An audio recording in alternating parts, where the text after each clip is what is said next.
Hello. Are you interested in or have you bought some cryptocurrency, but you're unsure of the safest way to store it? Or are you struggling to understand what a crypto wallet actually is and how to use one? Well, if so, this video is for you. Hi, this is Brandon with Crypto Trades and Tech, and just trying to put out a little video here to help you guys understand what crypto wallets are and how to make use of them. So let's jump right in. Now, most people think that they're securely storing their actual coins in a hardware wallet like you would store gold in a vault. But this actually isn't the case. With most cryptocurrencies, the account balances are held in a ledger that is distributed across all of the participating nodes. What you're actually storing is your digital identity. So a better analogy than storing gold in a vault is storing your personal documents in a safe. For example, if you lose your bank account number, but you can produce sufficient documentation to prove your identity, you can gain access to your bank account. And the same is true with cryptocurrencies. For every transaction that you make, you need to prove your identity to the network by signing that transaction, and how you do this is with something called your private key. Now, to understand your private key, we have to understand just a little bit about something called cryptography. Now, cryptography has been around for a very long time, from even before the ancient Caesar cipher disk pictured here, and then later the German Enigma machine. Now, if you recall, this was cracked by Alan Turing with his Turing machine, which is actually the precursor to modern-day computers. Now, in all these examples, you could decode an encrypted message with the use of a decoder. Now, you want to make sure that only those that you want to be able to read the message have your decoder. So you can think of this public key as a decoder ring, and your private key is the digital instructions for telling your computer how to decode the message such that the decoder ring can read it. But here's a trick. In the crypto landscape, everyone has access to a form of your decoder ring called the public key so they can verify your transactions. So a closer analogy to what your private key actually is might be a signet ring and the wax seal or imprint that it leaves on a document. Now, the receiving party could have in theory verified that the document had not been opened or tampered with the wax seal, and that the source was valid given the unique imprint that that signet ring left. So much is the same with your private key. When it comes to signing transactions on Bitcoin or other cryptocurrencies, you need a unique private key to sign those transactions. Now, it's nearly impossible to forge a private key, but they can be stolen, which is why we have to keep them secure. Now, your private key, again, leaves this unique signature that anybody else can verify with your public key unless they can verify that this transaction is valid. And just to make sure we understand a little bit about what's going on here with the ledger, this decentralized record of accounting. Now, if you think of a database today, it's a computer-friendly way of storing data. So whenever you access a site like Facebook or Google, there are many databases that hold the data needed to make those client-to-server applications work. But in a decentralized blockchain, the ledger of transactions, which is something equivalent to your bank account balance, is spread across the entire network of participating nodes. This is important to understand because the entire network needs to be able to validate that you are the authorized person who made any transaction on that network. Now, to purchase cryptocurrencies for the very first time, you typically have to use an exchange. And specifically, you start with something that's called an on-ramp or a fiat on-ramp, which is a place that you can transfer your fiat money, be it US dollars or euros or etc., and then trade that money for a cryptocurrency. Of course, the other way is to mine certain types of cryptocurrencies. But the very first time that you use this on-ramp and use this exchange to exchange your fiat dollars for cryptocurrencies, the most basic form of a wallet is automatically created for you. And so these exchanges, there's two types of exchanges. There's custodial exchanges, which is what you would use initially. And so when you very initially create your account and purchase your first cryptocurrency, that exchange is going to generate your private key, your public key, and your wallet address automatically for you.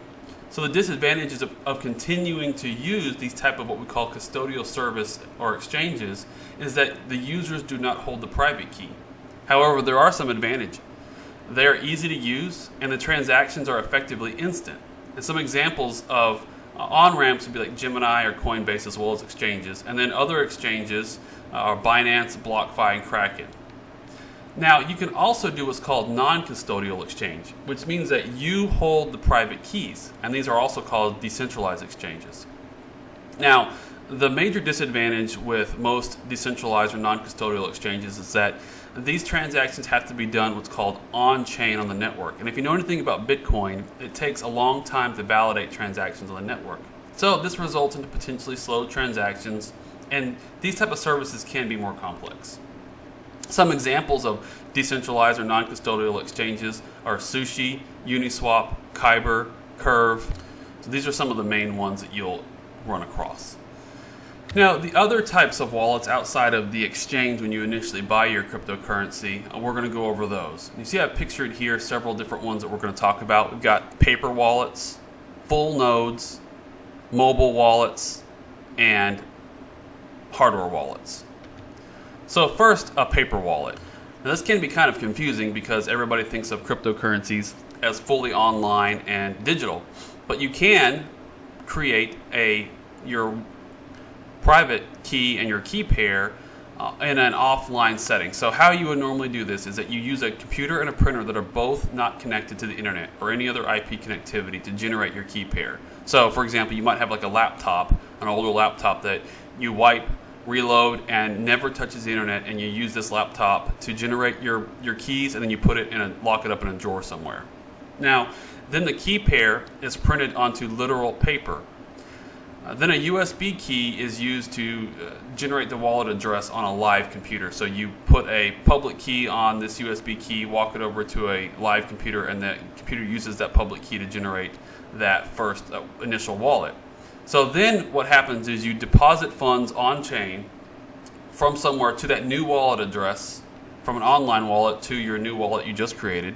So now the ledger will result and show that this new wallet that you just created completely offline has a balance. But then the only way to then transfer money back out of that wallet and use those funds to transfer it somewhere else is to activate that private key. You can do so by using that offline computer, or you can manually activate it with the private key on another computer using your paper, and then you're able to sign a transaction to transfer that money back out of that wallet. Now, of course, this is very secure. It's the most secure in theory because the private key is never seen by the internet, but it's also very complex and prone to human error. Now, the other type of wallet that you'll hear a lot about are mobile wallets. And these are hardened applications that are typically installed on a smartphone. Now, these are very cost effective as they're basically effectively free. They're very easy to use. They, generally speaking, provide the best support for new coins and features like staking and exchange, etc. It's easy to create backups and redundancy for these types of wallets, but they obviously don't have the best security, as security vulnerabilities of the device that you're on or the software that you're using could compromise your private key. However, for the most part, they are modestly secure and you can safely use them for very small amounts of currency. Now, the next type of wallet is a full node or desktop wallet. Now, when I'm talking about a full node, I mean it's an application that downloads the entire blockchain and is actively involved in validating transactions. That's a full node. And running a full node helps to secure the network, and it allows you to independently validate your transactions. Now, some Bitcoin purists will have you believe that you don't actually own your Bitcoin unless you run a Bitcoin full node and you store your private keys completely offline in either hardware storage or paper wallet. Now, full nodes don't have to have a wallet, an active wallet on them, or have to have a wallet at all, but certain types of services do need a wallet. For example, running a Lightning node, you have to run a Bitcoin full node, and on top of that Bitcoin full node, you can layer on the Lightning protocol capabilities. And in order to process transactions on the Lightning network, you have to have an active wallet. And then the next type of wallet that we're going to discuss is probably what most people are most familiar with, have heard about, and are most interested in figuring out how to use, and that's a hardware wallet. Now, this is generally speaking an offline device with non-volatile memory that stores your private keys securely. And this is the most secure method of storing your private keys for all practical purpose and for most users. However, the hardware wallet themselves generally have limited feature capability compared to the more actively developed mobile or desktop wallets. Now, I have pictured here a couple. So Trezor is an open source based hardware wallet, and in order to directly interact with the Trezor itself, if you want to use their native application, it's a web application that allows you to transfer to and from your wallet address. Now, the Ledger products have a customized front end. But they're a proprietary wallet, means they're not built on open source technology, and they have a proprietary front end that you can use to control transactions in and out of the wallet. Now, for these, keep in mind that you have to have these physically connected to your computer in order to sign transactions to be able to move any currency that you're holding on these wallets. And then the last type of wallet we're going to talk about is what I call a hybrid wallet. So, for example, there are companies that make a wallet that's spread across your desktop and your mobile applications. And the one that I recommend people look at, especially when they get started, is called Exodus. Now, Exodus, there's a desktop wallet, and you can pair it with your mobile wallet so that you can use the features and capabilities of the Exodus wallet on either your mobile phone or your desktop. And what's neat is that you can also pair your Exodus wallet with a Trezor, so that the Trezor holds the private keys for supported currency, but allows this kind of robust and simple user interface of the Exodus wallet to be able to control transactions. And what's great is that the Exodus wallet again supports a lot of the newest currencies and features, namely staking and exchange. So on the back end, Exodus is using an exchange service called Shapeshift, which allows you to, in a decentralized manner, exchange your cryptocurrencies while holding your private keys in an offline hardware wallet. Now, keep in mind that anytime you want to process a transaction for any of the currencies that are held in your hardware wallet, you have to have the hardware wallet connected, and you need to verify those transactions on your hardware wallet. Thank you guys for watching. Be on the lookout for an upcoming video. I have a series of videos coming out. We're going to have my top 2021 crypto wallet pick, which is going to be a video focused on Trezor, Exodus, and Shapeshift. I'm going to have my sleeper picks for 2021 coming out here soon, and then my top crypto for 2021 also coming out soon. If you like the content, please like and subscribe. Thank you so much for the support. Everybody take care.